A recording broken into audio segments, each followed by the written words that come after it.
पुण्यतिथि समारोह के मुख्य अतिथि हम सबों के अभिभावक हार्दिक अजीज और पुलिस मैत्री, पुलिस के द्वारा जनता के साथ जो मैत्री संबंध और सामाजिक समरसता का जो एक माहौल तैयार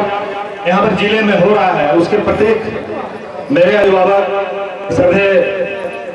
लक्ष्मण प्रसाद सिंह जी, यहाँ मंचासी बोकारो कॉलेज के PO R K. Sinha ji, Shrimati R K. Sinha ji, Samita कर जी, यहाँ उपस्थित मेरे बड़े भाई हिंदुस्तान दैनिक के प्रभारी श्रद्धेय सुबोध सिंह पवार जी, और हम लोग के बड़े पुराने मित्र बड़े भाई अशोक जी, अजय जी, सुभाष ठाकुर जी, और तमाम यहाँ के आगंतुक साथियों। साथी, ये एक बड़ा पुनीत मौका है और इस मौके पर जो हमारे चीफ गेस्ट हैं, अरे बड़ा माननीय बात सुबोध सिंह पवार जी कह रहे थे कि खास होकर भी आम कैसे हैं ये। और मैं बता दूं, जब ये जिले के एसपी थे, बड़ी ताल्लुकात इनसे हम लोग का घरेलू रहता है, हर चीज को, छोटी चीज को भी हम लोग इनसे बात कर लेते हैं। तो जब ये एसपी थे तो थानों में, पूरे जिले के थानों में इन्होंने कल्चर विकसित किया। आप किसी भी थाने में अभी आप फोन कीजिएगा, ये इन्हीं की देन है। मैं बता देता हूं कि इनके क्या कार्यकलाप रहे। आप किसी भी थाने में अभी आप फोन कीजिए, चाहे बेरमू थाना हो, गांधीनगर थाना हो, बोकारो थर्मल थाना हो, चंद्रपुरा हो, महुआ ताड़ा हो, जरेडी हो, कसमार हो, वहां से सीधे पहले बोला जाएगा, श्रीमान बेरमू थाना, चंद्रपुरा थाना, आपका क्या, आप कौन है, क्या आपका काम है। ये कल्चर इन्होंने विकसित किया। हम लोगों ने इसी थाने में ये भी चीज देखा कि अगर किसी से बात कीजिए तो बड़ा, मैंने जो एक पुलिस का जो एक पहले जो एक कैरेक्टर हुआ करता था कि आम लोगों के साथ बड़ी दुनिया बड़ी हुई रहती थी, वो चीज बड़ी सिमटी है यहाँ पर इनके कार्यकाल में। और अब तो डीआईजी है, और डीआईजी बनने के बाद इनके जो कार्यकलाप हैं, ये हम लोग भी बहुत नजदीक से इनको हम लोग जानते हैं। और यहाँ 4-5 मौका यहाँ पर समाज के द्वारा जो गॉडेज बैंक के द्वारा जो हुआ, चाहे वृक्षारोपण हो, चाहे ब्लड बैंक का यहाँ पर जब रक्तदान शिविर लगा और सोनाली जी को जब मदद देने की बात आई, सोनाली जी को मदद देने की बात आई, तो मैंने ही पहल किया और मैंने बोला, सुबोध भैया से बोला या उदय जी से बोला कि कम से कम 25,000 रुपये हम लोग को दिया जाए। लेकिन ऐसा एक माहौल तैयार हुआ कि उनको हम लोगों ने सबसे रिकॉर्ड, झारखंड का सबसे रिकॉर्ड 2 लाख रुपए डैडी साहब के हाथों से हम लोगों ने दिलाया। और साथियों, मैं तो मानता हूं कि जब आज पूरे समाज में एक सामाजिक समरसता में गिरावट आई है, संयुक्त परिवार घर से गायब हुआ है, ऐसी स्थिति में, और जब बहुत बड़ा एकेडमिक माहौल अभी तैयार हो रहा है, बच्चे बाहर पढ़ रहे हैं और लोगों को फुर्सत नहीं है अपने माँ बाप को याद करना, बच्चे बाहर पढ़ रहे हैं, बेटियां बाहर पढ़ रही है, बहू बाहर पढ़ रही है, तो बड़ा सुनापन महसूस करता है ये बुजुर्ग परिवार, जो हमारे माँ बाप हैं, जिन्होंने हमको इस पृथ्वी पर लाया है, जिसके चलते हमारी एक पहचान बनती है समाज में, राज्य में और देश में। तो ऐसे समय में जब एक बिखराव का जब माहौल है, तो हमको अपने निश्चित रूप से जो हमारे जो माता पिता हैं, जिन्होंने हमें संस्कार दिया, जिनके चलते हमारी एक समाज में पहचान है, तो ऐसे मौकों पर उनको निश्चित रूप से याद करना चाहिए। और मैं तो आग्रह करूंगा आप सबों की, जिनके भी मान लीजिए फादर नहीं है, माता नहीं है, तो आप अपनी दीदी के दिन कम से कम एक अगरबत्ती दिया दिखाकर उनके स्मरण को निश्चित रूप से याद कीजिए। आपको उससे बड़ी अंदर से प्रेरणा और अंदर से एक संस्कार और जज्बा आपको प्राप्त होगा। और इस मौके पर मैं आग्रह करूंगा लक्ष्मण सिंह जी से कि आप यहाँ पर आए हैं और आप सहज रूप से यहाँ पर जब भी हम लोग बुलाएं, आप जब भी यहाँ पर रहें, या यहाँ से बाहर भी आपका स्थानांतरण हो जाए, ट्रांसफर हो जाए, लेकिन हम लोग को पूर्ण विश्वास है कि हम लोग के इस तरह के सामाजिक एक्टिविटी में आपका बल बहुत बड़ा हम लोग के लिए सार्थक सिद्ध होगा। आप जहाँ कहीं भी हम लोग बुलाएं तो आप निश्चित रूप से आए। और मैं अपनी बातों को विराम दूं, इसके पहले यहाँ पर बेबी सिंपल बहुत बड़ा अच्छा भजन गाती है और बड़ी मार्मिक भजन गाती है, तो एक छोटा सा गिफ्ट है मेरी ओर से, और मेरे फादर के बड़ी अजीज मित्र यहाँ पर बैठे हुए हैं, देवतानंद दुबे जी, मैं भी इनको एक फादर की तरह ही ट्रीट करता हूँ। और इस मौके पर मैं चाहूंगा कि दोनों की ओर से कुछ सहयोग राशि है, डीआईजी साहब के हाथों से मैं सिंपल गौर को चाहूंगा कि सहयोग। इस उभरती हुई कलाकारों को सब अच्छी बातों को उन्होंने रखा है। अब मैं चाहूंगा शाहरा समय किया जाए अस्करी से। डीआईजी साहब, बोकारो कलोरी के प्रोजेक्ट अफसर महोदय और मंच पर जितने लोग उपस्थित हैं, तमाम लोग, और जो बच्चे हैं, जो हमारे सहकर्मी हैं, तमाम लोग ऊपर। आज जब यहाँ हम लोग आए तो हम लोग को पता चला कि जो उदय जी हैं, इनके पिताजी का कार्यक्रम है और उनकी याद में बच्चों के बीच में खेल सामग्रियों का वितरण करना है और बच्चों के बौद्धिक विकास में इनका योगदान होगा। अभी जिस तरह से वक्ताओं ने बताया कि स्वर्गीय दिनेश्वर प्रसाद सिन्हा जी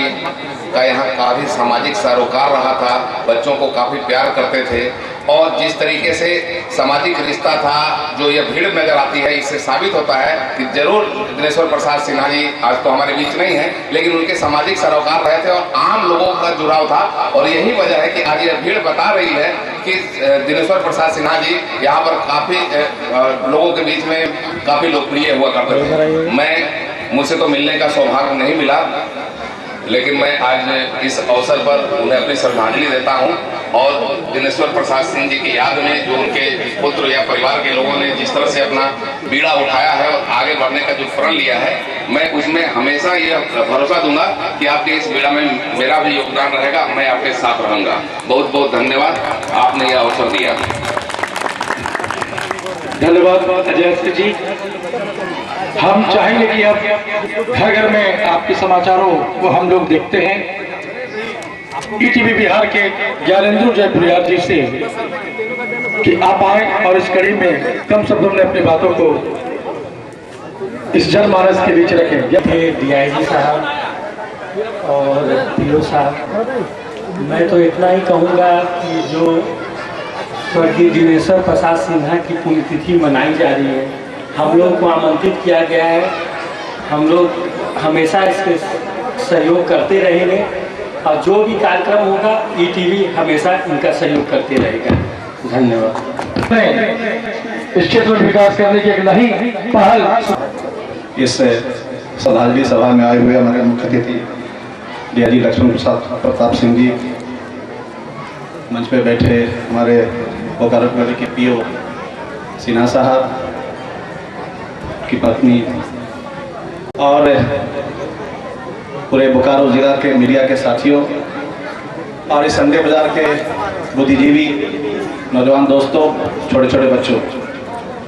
आज हम लोग बड़े भाई उदय शंकर सिन्हा जी के स्वर्गीय पिताजी के पुण्यतिथि के अवसर पे हम लोग यहाँ पे आए हैं और बहुत सारे लोगों ने जो उनके साथ उन दिनों में, चूँकि उनका डेथ 89 के टाइम में हुई होगा, हम लोगों से बहुत, चूँकि हम लोग बहुत छोटे थे, हम लोग से तो डायरेक्ट संबंध नहीं रहा, लेकिन जाहिर सी बात है उन दिनों के किए गए उनके कार्यों, बच्चों से लगाव, सामाजिक दृष्टिकोण और जो उनमें रहा होगा, जो उन्होंने जो किया होगा समाज के लिए, उसका सारा असर उनके जो सुपुत्र हैं उदय शंकर सिन्हा जी पे पड़ा। और आपको मालूम है कि अभी वो हमेशा जो सामाजिक कार्यकर्ता के रूप में और आम आदमी के लोगों के बीच में हर वो काम जहां समाज को जरूरत होती है वो आगे रहते हैं और इसी तरह के कामों से हम किसी को याद भी करते हैं। अभी कई कार्यक्रम गॉड इज वन के माध्यम से किया गया, उसमें उन्होंने काफ़ी पहल किया। अब एक नई बात आई कि वृद्धाश्रम के बारे में, यहाँ वृद्धाश्रम बनना चाहिए। कल मैं उस मीटिंग में नहीं शामिल हो सका था।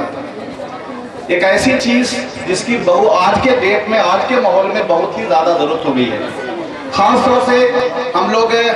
जिस लाइन में हैं, हम लोगों को रोज़ इस बात की शिकायत मिलती है कि वो माँ बाप जिसके 4 बच्चे हैं, 2 बच्चे हैं, 5 बेटे हैं, साधन संपन्न है, जिनके बेटा, किसी के बेटा अमेरिका में पढ़ता है या नौकरी करता है, किसी का बेटा सीसीएल में नौकरी करता है और कुछ अच्छे पोस्ट पे है, लेकिन उसके बावजूद उनके माँ बाप अपने बच्चों के प्यार से वंचित रहते हैं। कुछ ऐसे लोग भी हैं जो काफी मजबूर हैं, उनको कोई देखने वाला नहीं है, उनके बाल बच्चे नहीं हैं और इस तरह का समाज में आज जो गार्जियन लोग हैं, जो पुराने लोग हैं, ओल्ड लोग हैं, जिनको हम लोग पुराना समाज के समान समझने लगे हैं अपने गार्जियनों को, और हम जो उनका ध्यान नहीं रखते हैं, ऐसे लोगों को कहीं ना कहीं वृद्धाश्रम वगैरह की जैसे चीज़ों की जरूरत हो गई है, जो समाज को जरूर है कि हम लोग हर बात के लिए सरकार को दोषी ठहराते हैं। हर बात के लिए हम लोग पॉलिटिकल कार्यकर्ता हैं, हमेशा डिमांड करते हैं कि भाई वृद्धाश्रम होना चाहिए, विधवा आश्रम होना चाहिए, विकलांग आश्रम होना चाहिए, लेकिन हम समाज में रहते हैं तो मेरा भी दायित्व है कि नहीं, हमको भी इस तरह के चीजों में आगे आना चाहिए। हम अगर 10 रुपया, 50 रुपया, 100 रुपया, 200 रुपया हमारा योगदान भी हो तो हम भी बड़ा से बड़ा करोड़ों रुपए का भी अगर कोई की चीज में जरूरत है तो उतना भागीदारी हमारी हो सकती है। जब तक हमारी खुद की भागीदारी नहीं होगी, हम सिर्फ किसी सरकार से, किसी प्रशासन से डिमांड करके उस व्यवस्था को परिवर्तन नहीं कर सकते हैं। जैसे हम लोगों का एक पुलिस प्रशासन से क्या रहता है, डिमांड आता है कि आप भाई लॉ एंड ऑर्डर ठीक रखिए, तो फिर हम डीआईजी साहब को क्यों उम्मीद कर रहे हैं कि डीआईजी साहब इस तरह के कार्यक्रम आना चाहिए, इस तरह कार्यक्रम में तो नहीं आना चाहिए। लेकिन जाहिर सी बात है, समाज का एक डीआईजी साहब भी एक अंग है, पुलिस प्रशासन भी अंग है, वो भी चाहता है, वो भी समझता है कि हाँ पुलिस प्रशासन का जो काम है उसके अलावा भी सामाजिक दायित्व है, उसको निभाना चाहिए। उसमें बढ़ते हुए जो अगर कोई काम कर रहा है तो उसको प्रोत्साहन देने के लिए हमको समाज में आगे आना चाहिए। और अगर मेरे 10 मिनट के समय से समाज में एक अच्छा मैसेज आता है कि चाहे दूसरे लोग भी अपना काम के अलावा दूसरे काम में भागीदारी देते हैं तो ऐसा काम करना चाहिए। हम समझते हैं कहीं ना कहीं डीआईजी साहब का, पुलिस प्रशासन का ये सोच होगा, तभी जाकर के इस तरह कार्यक्रम में ब्लड कैंप लगा, उसमें समय दिए, वृक्षारोपण कार्यक्रम हुआ, उसमें लोग दिए। सर कह सकते थे कि भाई ये सब मेरा काम नहीं है, मेरा काम है लॉ एंड ऑर्डर ठीक करना, तुम्हारा पूरा जिला में लॉ एंड ऑर्डर ठीक है, अब बाकी आप लोग ये सब कार्यक्रम नेता लोग से कराइए। लेकिन नहीं, वो भी अपना काम वो समझते हैं। इसीलिए साथियों,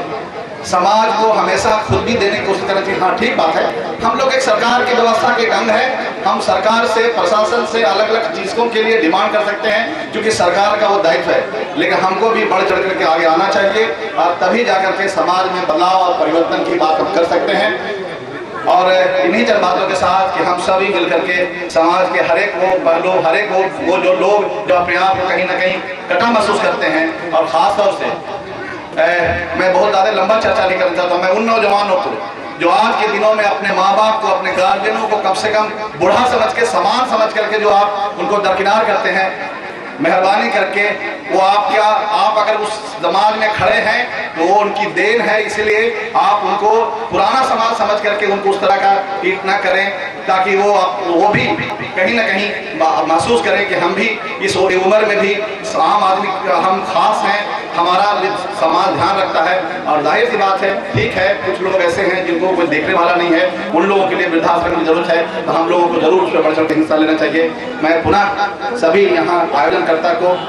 तो धन्यवाद देते हुए मैं बात का विराम दूंगा। धन्यवाद। इस पुकारो परियोजना की प्रथम महिला श्रीमती रेखा सिन्हा जी, जो कि हमारे परियोजना पदाधिकारी श्री आर के सिन्हा की धर्मपत्नी है, हम चाहेंगे कि आज इस पुण्यतिथि के मौके पर आप अपने आशीर्वचनों के 2 शब्द इस जनमानस के बीच रखें। डीआईजी साहब, पीओ साहब, हमारे पत्रकार बंधु, पुलिस बंधु, यहाँ उपस्थित हमारे सीसीएल कर्मचारी, महिलाएं, बच्चों, सभी को मैं बहुत बहुत धन्यवाद देती हूँ कि आप लोग ने आज मुझे जो इज्जत बख्शी है उसके लिए मैं पुनः एक बार आप लोगों को धन्यवाद देती हूँ। आज यहाँ स्वर्गीय दिनेश्वर प्रसाद सिंह जी की पुण्यतिथि पर सामाजिक और सांस्कृतिक जो भी प्रोग्राम हुआ काफ़ी सराहनीय है,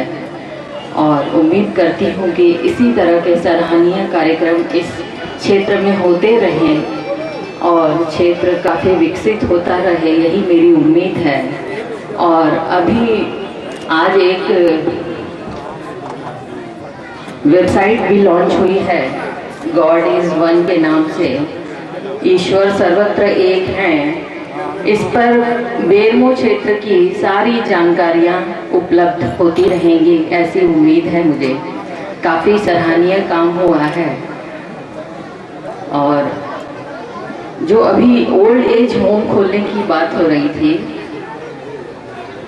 ऐसी अवस्था नहीं आनी चाहिए कि हमें ओल्ड एज होम की ओर जाना पड़े। हमारे नौजवानों से मैं फिर से रिक्वेस्ट करूंगी कि अगर एक माँ बाप के 10 बच्चे हैं तो वो समझते हैं कि मेरे 10 हाथ हैं, तो बच्चों को भी उसी तरह अपने माँ बाप का पूर्ण रूप से ध्यान रखना चाहिए। और किसी कारणवश अगर कोई इस तरह से मजबूत है तो उनके लिए अच्छी व्यवस्था है ओल्ड एज होम, जिसमें कि उनको हर तरह की सुविधाएं प्रदान की जानी चाहिए। यही मेरी आशा है कि ये क्षेत्र काफ़ी विकसित हो। और फिर से मैं आप लोगों को पुनः धन्यवाद देती हूँ। काफ़ी सराहनीय काम हुआ है आज। इस तरह के कार्यक्रम आगे भी होते रहें और समाज विकसित होता रहे, यही मेरी आशा है। धन्यवाद मैडम।